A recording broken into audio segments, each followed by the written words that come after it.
If you're listening to this, you may drift off before the end. So before you do, make sure to subscribe and turn on notifications. Before we start, drop a comment with where you're listening from and what time it is. Now, close your eyes. Just relax, take a deep breath, and let everything go. Good night. Now we can begin. At exactly 3 o'clock each night, something inside the house shifted. It didn't creak or groan like a settling foundation. It shifted as though the house inhaled, held its breath, and exhaled into a different shape entirely.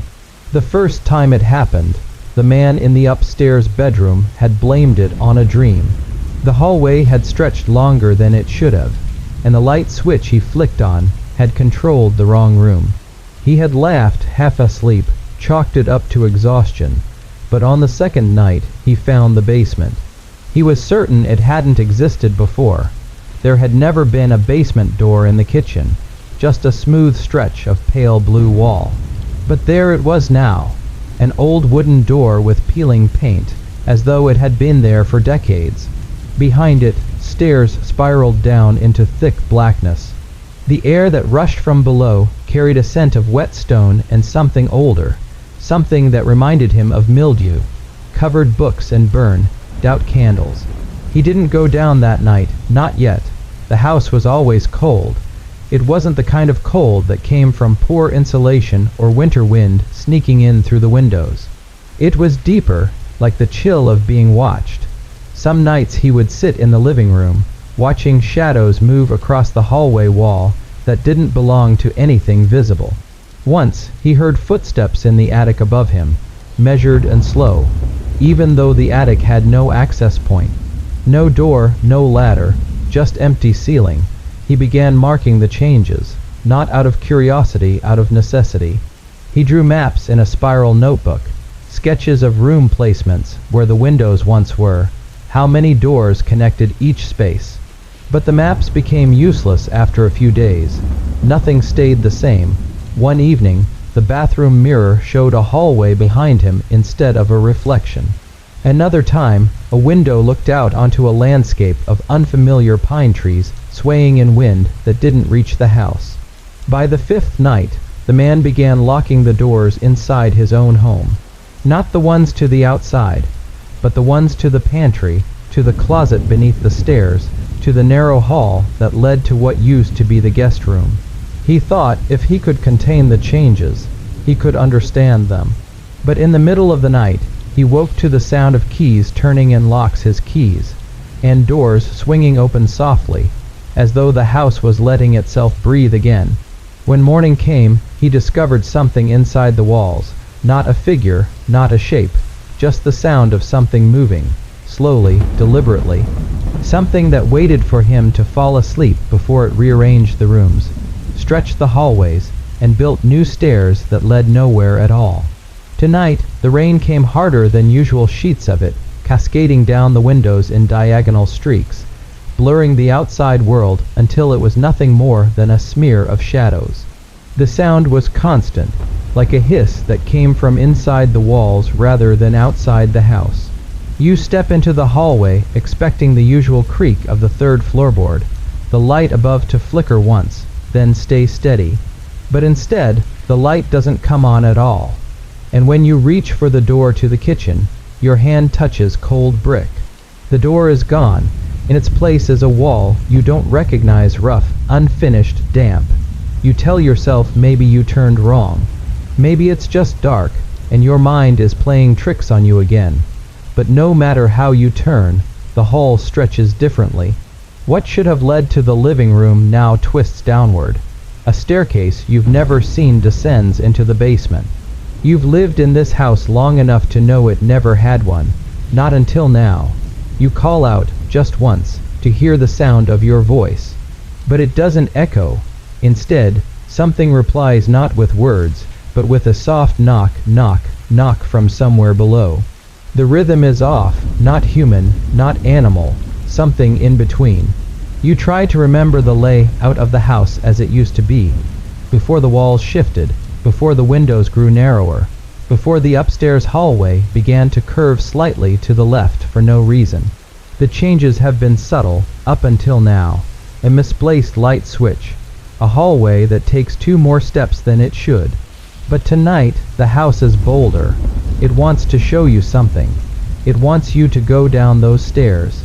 And though every instinct tells you not to, your feet begin to move. The railing is made of iron now, twisted, sharp, edged, cold even in the warmth of your palm. The descent feels longer than it should. The air grows cooler with each step. There's a smell that creeps in: mildew, rust, and something faintly sweet, like overripe fruit. At the bottom, you find a corridor lined with doors, none of them matching. Some are new, clean, untouched. Others are rotted, pulsing with moisture. One of them is slightly open, just enough for a draft to slip through and carry with it the soft sound of breathing. Not yours, not alone. You listen for a moment, trying to place it, but the breath shifts, moves, always just behind the nearest door. And then, as you take a hesitant step forward, something happens. The walls hum. A low vibration that settles into your ribs. The house is moving again, rearranging, locking you in or locking something out, you can't tell which. When you turn to go back, the staircase is gone. Only smooth, black stone now, cold to the touch, leading into more of the basement that shouldn't be. You whisper your own name just to hear something familiar, but even your voice sounds distant, as if it's coming from another room. A room you haven't found yet, but it's waiting, they all are. The door is cracked open only slightly, but it feels like an invitation. Not a warm one, more like a baited hook, dangling just close enough to draw your curiosity. You approach slowly, feeling the air grow colder as you near it. The draft slipping through is thick, like something exhaling from inside. You press your fingertips against the wood. It's wet, not damp. Wet, as if the door had been pulled from a river and nailed into place only moments ago. It shouldn't be possible, but the moisture sinks into your skin like it knows you, like it recognizes you. You push it open. The hinges do not creak, they groan. The kind of sound that feels ancient, like something waking up. Inside is a room that should not exist. It's far too large cathedral, like, with a vaulted ceiling that disappears into shadows. The walls are covered in framed photographs, every one of them crooked, tilted at a different angle. You step closer to the first one. The photo is of your kitchen. Not as it looks now, but how it looked years ago when your mother was still alive, when the wallpaper still had roses, when there were cracks in the tile by the sink. You check the next one. It's your bedroom only, everything is reversed, your nightstand, and is on the wrong side. The window is facing the wrong street. The version in the photograph is almost correct, but just wrong enough that you feel something cold settle in your chest. You keep moving, examining frame after frame. There are hundreds of them, all depicting parts of your home. But not how it is, how it was, how it might have been, how it never should be. Versions of rooms that seem to remember your presence, your movements, even your thoughts. Then you find one that isn't a photo at all. It's a mirror, but the reflection shows a room you've never seen before. A hallway of flickering red lights and heavy doors. In the mirror, you aren't alone. There's someone standing just behind your shoulder.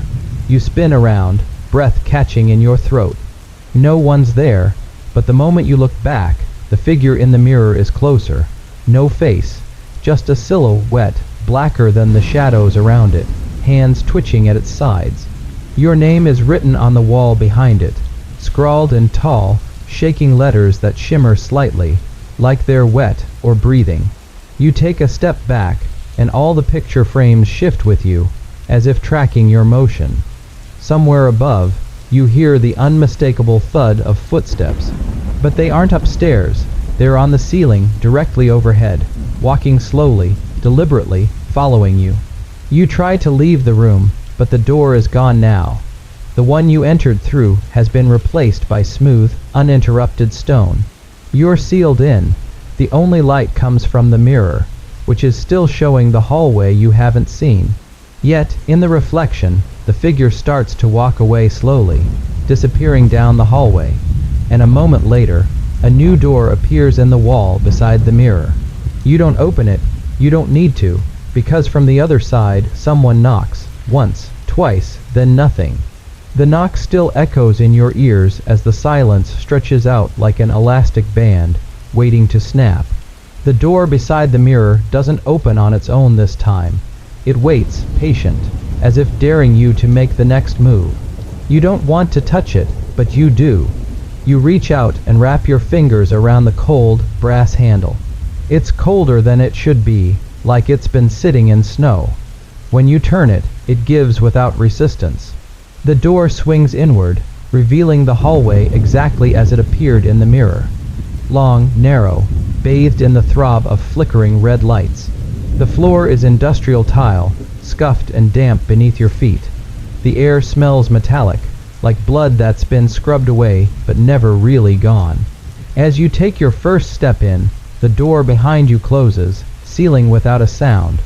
This hallway feels beneath your house. Not like a basement, but like a place carved deeper than the earth, deeper than memory. The walls pulse faintly with some hidden rhythm, and the lights overhead blink in a heartbeat pattern, 3 long flashes, 1 short, repeat. The corridor stretches farther than it should. Every 20 feet or so, there's a heavy, rusted metal door on either side. All of them are numbered, but the numbers don't follow logic. Room 117 is next to room 8. Room 3-3-3 is beside room 0. The numbers change when you blink. You stop in front of one that reads room you. You don't open it. Instead, you keep walking. The floor subtly slopes downward, and the deeper you go, the more you begin to hear things. The hum of electricity, a faint static whisper that might be coming from the walls themselves, and somewhere far ahead, a voice. A familiar one. It's saying your name over and over again like a chant, calm, reassuring. That voice belongs to someone you haven't thought about in years. Someone who should be dead. The hallway curves suddenly, like it's trying to trick your sense of direction. You follow it into a narrow section where the ceiling drops so low you have to duck. You brush against something hanging from above. It's soft hair, no, thread. Long strands of thread, dozens of them, hanging like puppet strings. One wraps around your wrist on accident, and as you tug it off, you realize each strand is connected to the wall, disappearing into little carved holes. Some of the holes are labeled with dates. Most of them are in the future. One strand is labeled with today's date. It's still warm. You don't stop. The hallway finally opens into a small, circular chamber.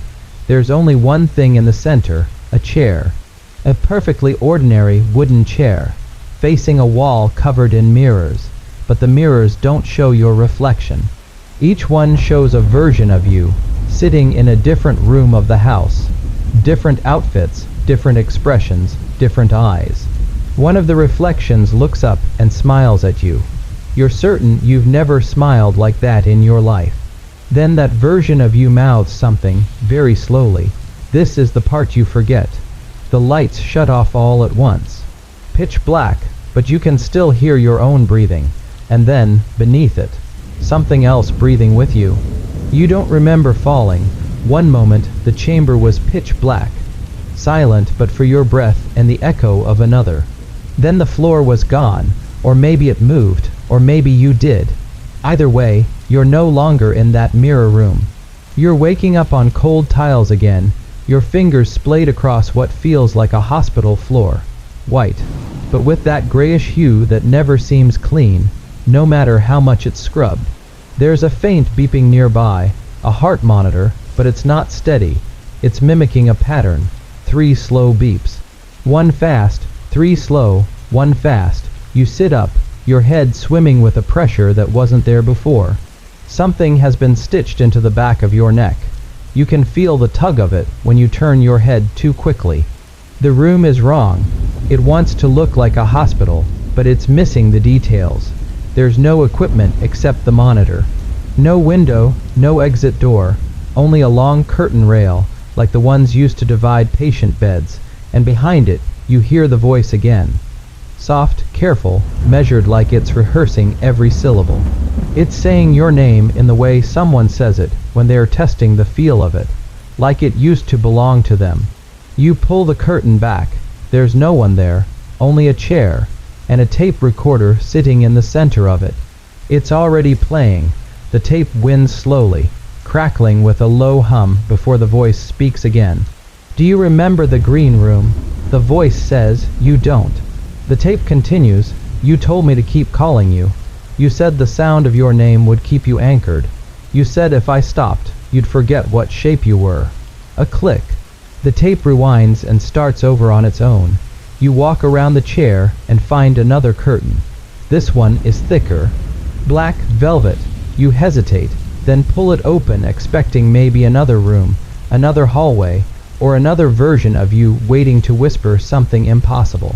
But no, this time it's a staircase, carpeted in deep red, running downward into nothing.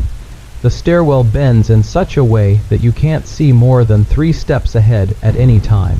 The walls are lined with framed photographs, but the pictures are just slightly wrong. All of them show places you've been, or almost been. Your childhood bedroom, but the window is missing. Your old college dorm, but the bed is turned to face the wall.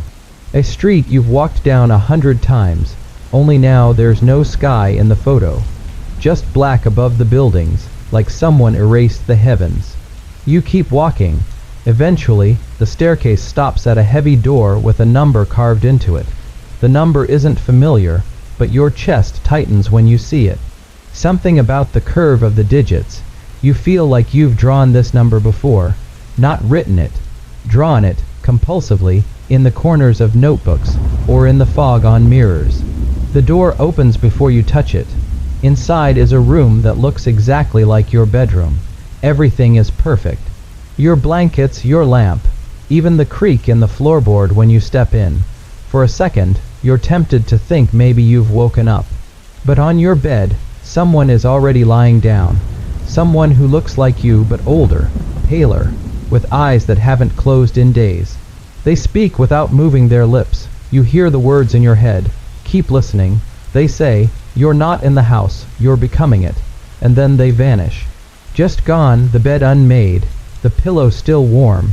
You look toward the closet, and something inside breathes once, slow and long. You don't open it, not yet. You don't remember walking toward the closet. You're just standing in front of it now, palm resting lightly against the frame, as if you've been there for minutes. The hum is still there, low and constant, like an old machine breathing, but beneath it is something else. A frequency that stirs recognition. It's not a melody, not quite. More like a tone you heard once during a fever. Something that made you feel like the walls were bending inward. You open the closet door. There are no clothes. No hangers, no rod. Just a narrow hallway stretching deep into the dark, lined with soft blue wallpaper printed with birds mid-flight. Every few feet, a wall sconce glows a dim, flickering orange, casting long shadows that seem to twitch when you aren't looking directly at them. You walk, the hum grows louder the deeper you go, not menacing, almost calming, like it's singing something that was made just for you. The wallpaper begins to shift. The birds are no longer flying, they're watching. Hundreds of tiny, painted eyes trained toward the hallway. Toward you, you reach the end of the hall and find a strange door. It's made of smooth white marble, cold even though no air touches it.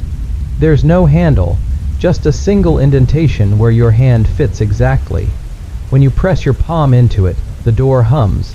Not a sound, but a vibration, like it's reading you.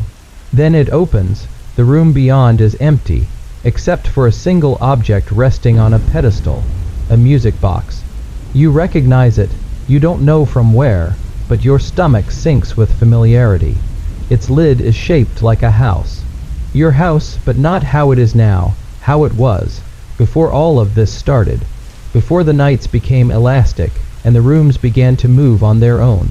The music box begins to play the moment you step inside. The tune is delicate, sorrowful. Notes fall like water. With each one, the room around you changes. The wallpaper vanishes. The air grows thick and old.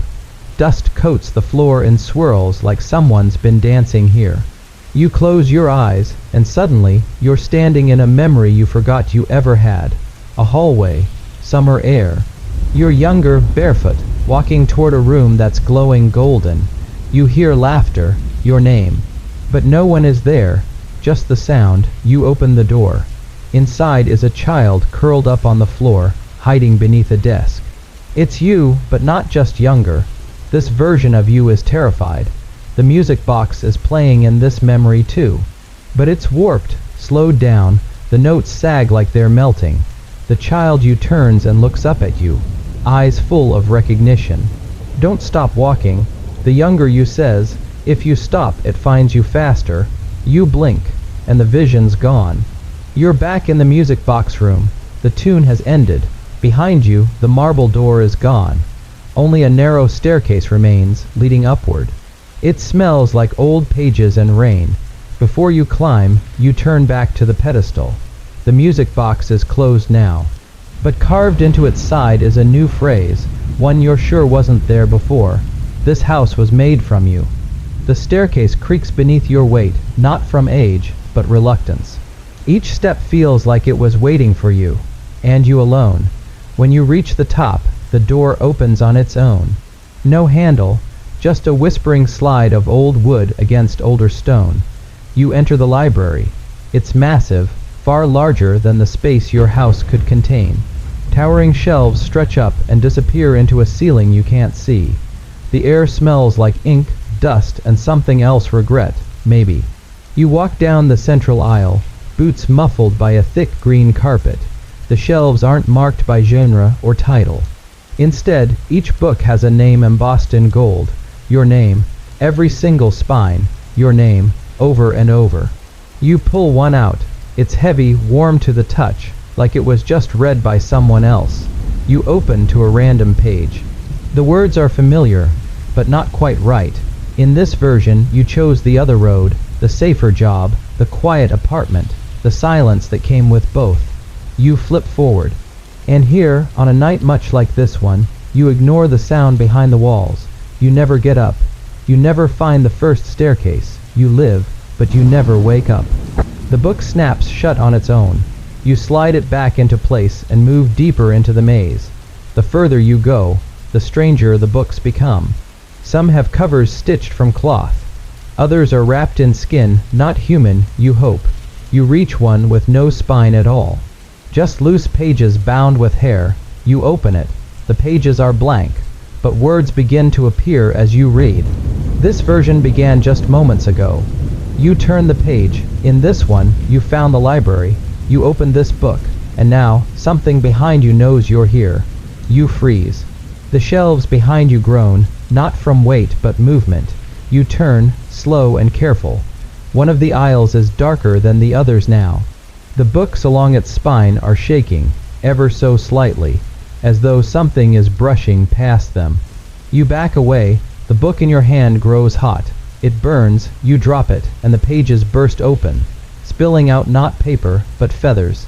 Charcoal black, dozens of them, fluttering like moths in a dead wind.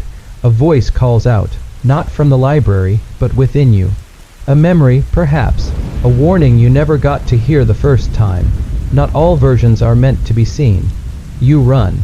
You don't know which way you came in. The shelves begin shifting, sliding like puzzle pieces. The air thickens. You spot a narrow break in the wall and push through it, into a narrow spiral stairwell. The air changes again. Waxy, like candles burned out long ago. But you aren't alone. Someone or something is descending from above. Slow, measured steps. No rush. It knows where you're going. It's been here longer than you have. You pick up your pace. Just before the stairs curve out of sight, you glance back and see the library vanish behind the wall. Books still shaking, shelves still breathing, and in the distance, a soft sound like pages turning themselves. You stumble out of the spiraling staircase into a hallway, soaked in a soft amber glow. It's warm here, unnaturally warm, as if the house is trying to lull you into comfort after the sharp coldness of the library. The air smells faintly of lavender and old bedsheets, like the trace of someone who left a long time ago, but forgot to take their scent with them. The hallway leads to a single door. It looks familiar, too familiar. You hesitate. It's your bedroom door. But not the way you last saw it.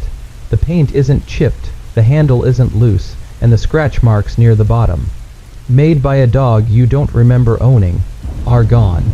As if the version of you that lived behind this door was different, or maybe better, or maybe nothing at all. The door creaks open before you can decide. Inside, the bedroom is dimly lit by a lamp that shouldn't be on. The bed is neatly made, the sheets tucked in tight like a hotel, but there's a dent in the pillow, deep, recent. Like someone just got up.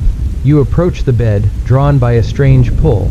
There's something resting on the nightstand, and an old alarm clock. Its red digits are stuck, blinking slowly. The time reads 3 o'clock. You watch it blink, once, twice. And then the room shifts. You blink and you're not standing anymore. You're in the bed, tucked in tight. But you don't remember lying down. You try to move, but your limbs won't respond, not from fear, from detachment. Like they belong to someone else now. That's when you see it. A figure sitting at the foot of the bed. Not moving, not breathing, watching. You try to speak. Nothing comes out. Your mouth moves, but there's no sound, only the ticking of the broken clock and the slow, rhythmic creak of the bed frame. The figure stands. You feel the air shift as it walks past you, but the room doesn't react. No breeze, no footsteps, no scent. Just absence. Like whatever it was, it didn't exist enough to disturb the world, but you felt it. As it leaned close to your ear, its presence like static crawling over your skin. Then it whispers, "You left your dreams behind, now they sleep without you." The lamp flickers. Shadows crawl across the ceiling in slow, impossible shapes. You see scenes playing out in them. Dreams you almost remembered once. The train that never arrived. The door you never opened. The hallway that looped in on itself until you forgot where it began. And one dream that watches you. The light clicks off. When you open your eyes again, you're standing in the bedroom doorway, staring at the bed empty, undisturbed. But the sheets are still warm, the pillow still dented, and the alarm clock now reads 3:15. You back away, but not before glancing into the mirror beside the dresser. Your reflection isn't moving. It's still in bed, still asleep, still dreaming. You never woke up. The hallway seems endless. You don't remember stepping into it, only realizing that you were already walking, feet moving soundlessly on a floor that feels neither solid nor imagined. The walls curve gently, almost imperceptibly, but enough to make you feel like the house is drawing a slow circle around you. A loop, maybe, or a spiral. Every 10 steps, a door appears on either side. None of them look the same. Some are cracked and splintered, others pristine and polished. Some are made of wood, others of rusted metal, stained glass, or velvet stretched over invisible frames. But they all have one thing in common. Your hand itches when you get close to them, like muscle memory trying to claw its way back through your fingers. You reach for the first door. Your palm stops an inch away. The doorknob is cold but familiar. You pull back. A whisper leaks through the keyhole. "Not this one. You opened this too early the first time." You step back, shaken. The second door swings open by itself. Inside, a darkened room pulses faintly with blue light. Screens flicker, countless monitors stacked floor to ceiling. On each, a different version of you walks through different versions of this hallway. Some move confidently. Some crawl. One screams until the screen cuts to static. You close the door gently. The third door bears no handle, just a worn plaque nailed crookedly into the wood. Your name is carved into it, but it's your childhood handwriting, uneven, backward letters. You stare at it until your eyes blur, and when you look again, the plaque is blank. Somewhere down the hall, another door slams shut. You didn't see which one opened. The hallway groans. Not from the walls, but from memory, because the doors remember. They remember who opened them. They remember why. And worse, they remember when you tried to forget. A red door looms ahead bigger than the others. Taller, wider, breathing slightly. Its surface glistens like it's sweating. You don't recognize it, but it recognizes you. You can feel its hunger. You turn away, but the hallway behind you has closed, the walls now blank and featureless. No seams, no hinges. The house has rearranged again. You're trapped in the decision. The red door doesn't open, it waits. And the whisper returns not from behind the door, but inside your skull. You're almost back to the beginning. You glance down the hallway again. A new door has appeared, black with no edges, just a void framed by splintered wood. You don't walk to it. You're pulled. As your hand brushes the surface, the hallway flickers like film, catching on a projector. And for a moment, you see all the doors at once. Not just here, in the house, in your house. Every door you've ever closed. Every door you never opened. Every one that's still waiting for you. Then darkness, then silence, then wood beneath your feet again. But it's not the hallway anymore. It's the attic, and it remembers too. The attic wasn't here yesterday. You know that for certain, the way you know your own breath, your own skin. You've climbed every stair in this house, mapped its angles, timed its loops. But the ladder you now face, the one leading up into darkness, split by thin slivers of moonlight. It's new. And not just new, but old. The kind of old that feels inherited, like a curse passed down through bloodlines and floorboards. The wooden ladder groans as you ascend. Each step creaks with a long, exhausted sigh, like it's tired of being climbed. Dust falls in little clouds, disturbed from years or seconds of stillness. At the top, there's no hatch.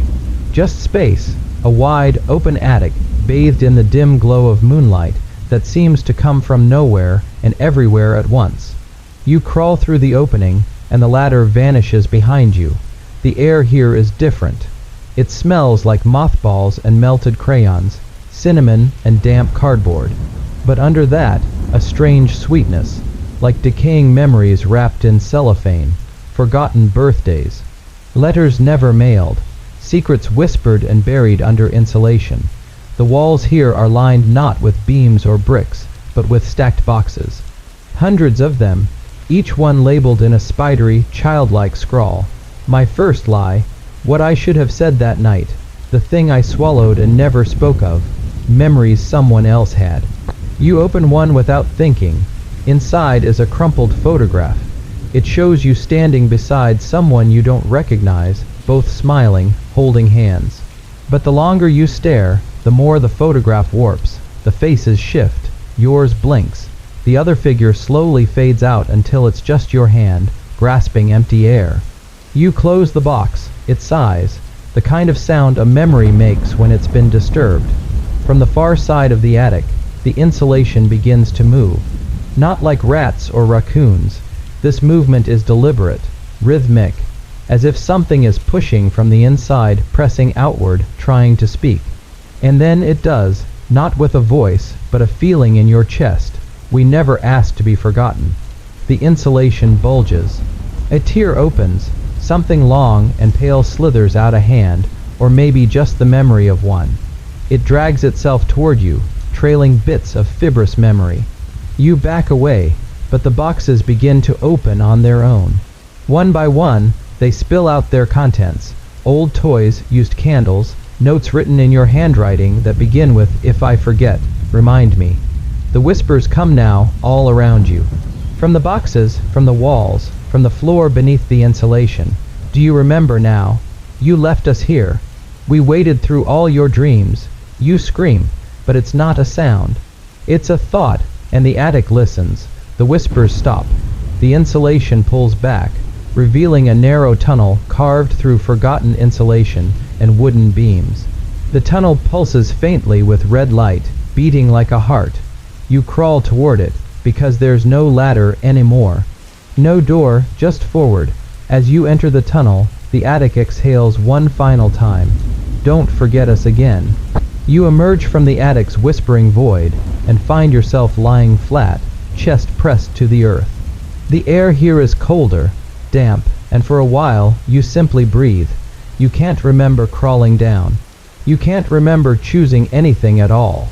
But here you are, in a crawl space that seems too tight to move, and yet somehow stretches endlessly ahead.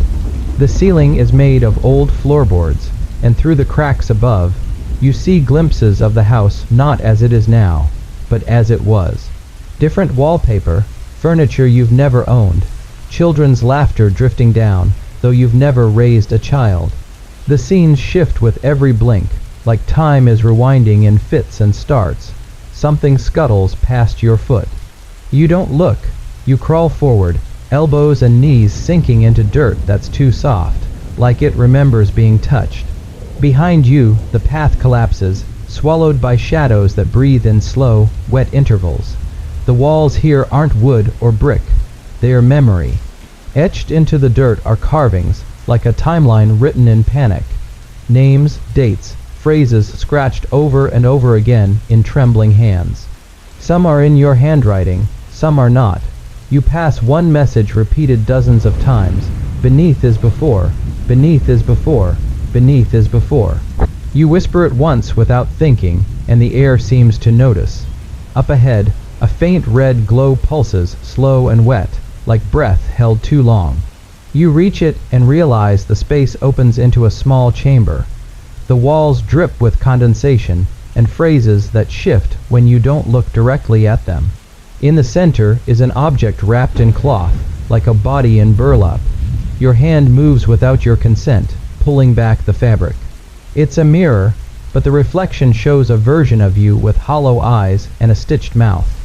The reflection tilts its head, and you feel your own neck move a second too late.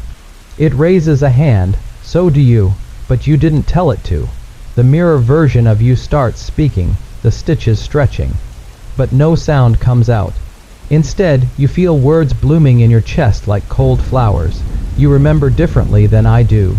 You left things buried. You were never alone down here. Suddenly, the earth trembles. From the corners of the crawl space, limbs begin to emerge, not fully formed, more like silhouettes of past versions of yourself. Each of them crawling toward you, eyes wide, mouths moving as if praying to be remembered. You back away into the tunnel behind you, and they do not follow.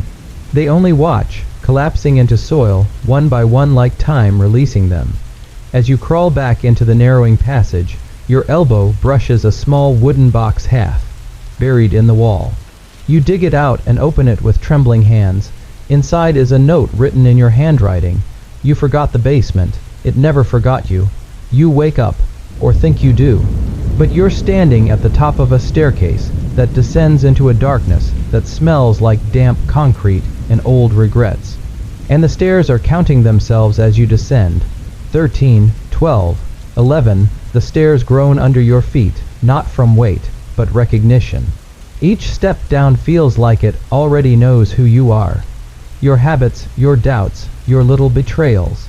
The air grows heavier, the smell of mildew blending with something metallic and old, like rusted sorrow. When you reach the bottom, the light behind you vanishes. No switch, no cord, just blackness. Then dim, flickering bulbs buzz to life overhead, one by one, revealing a long hallway that shouldn't exist beneath your home. It's made of brick and damp cement, but the walls are lined with doors, each painted a dull shade of gray, each labeled with something scratched into tarnished plaques. You walk past the first one, Tuesday, April 18th, your birthday. A year you try not to think about. The next, the night you lied about the fire. The hallway bends as you continue, not physically, but perceptually, as if your memories are rearranging the layout while you walk. The temperature drops with every door you pass. Some have faint sounds behind them, muffled weeping, distorted laughter, static whispers repeating your name.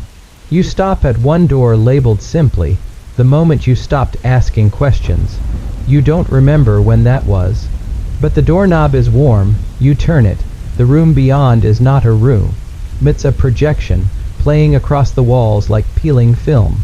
It's you as a child, hiding under a bed you don't remember, whispering to someone who isn't visible. The voice you're speaking to is your own, but older. It's saying, when the house starts changing, you mustn't follow it blindly. You told yourself this. You left this warning. You forgot. The projection fades. The floorboards beneath your feet ripple like breath. The room begins to close in, so you stumble backward into the hallway. Further down, the hallway ends in a steel door. No label, no plaque. Just 6 locks and a cold draft leaking from the frame. You reach out. The moment your fingers graze the handle, you remember. Not a detail, not a person. Just the sensation of choosing to forget something important. And something behind the door remembers you anyway. A hiss of steam escapes one of the locks, then another. The door is opening on its own. Inside is pitch darkness, and you hear something breathing. A sound like memory being inhaled through a throat too dry to speak. You step through. The basement closes behind you with a whisper. Not a sound, a word.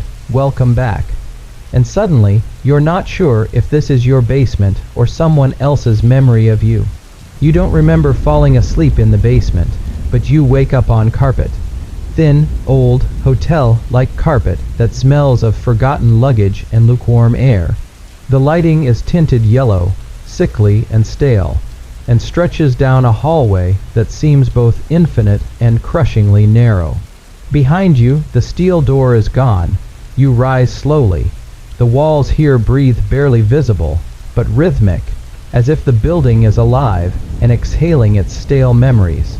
You reach out to steady yourself, but the moment your fingers brush the wallpaper, it changes.